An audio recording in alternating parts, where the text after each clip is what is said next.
Айдарали Вернис Шарабидиновичке берилет. Рахмат, Нурбек Өмірбекович. Алмаз Акымжанович, сіздің көңіліңізді бір орчунду маселе бурайынча, мен кече жақында Москва шаарына барып келдім да, мигранттармен жолуктум.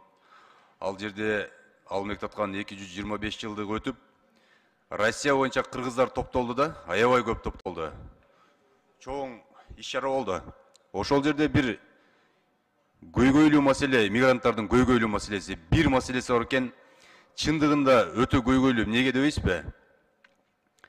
Кыргызстандан мекенибизде барып үй ала албай калдык дейт байкуштар. Үй.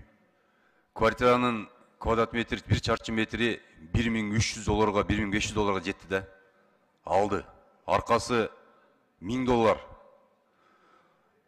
Bir жыл, эки жыл мурун $700-600 келе. Азыр ушундай тездик кыска убакыттын ичинде 1500 алды, Авангард Стилдики $1700 чыкты. Бул деген эми биз Кыргызстан үчүн, элибиз үчүн чындыгында орчунду маселе. Даже Россиянын өзүндө $1000 жетпейт экен 1 чарчы метр. А биздин ба асман чапчып кетти да.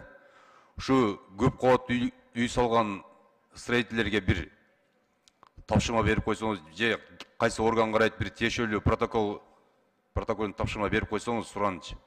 Ушу мигранттардын көйгөйү бирден бир көйгөй ушул да. Себеби дегенде алар көп жыл бою суук жерде, бөтөн элде, бөтөн жерде кыйналып иштеп, келип бардыгынын ниети үй алып бала чагасы менен жашаш да бул жерде. Ошого бир көңүл буруп койсоңуз. Рахмат.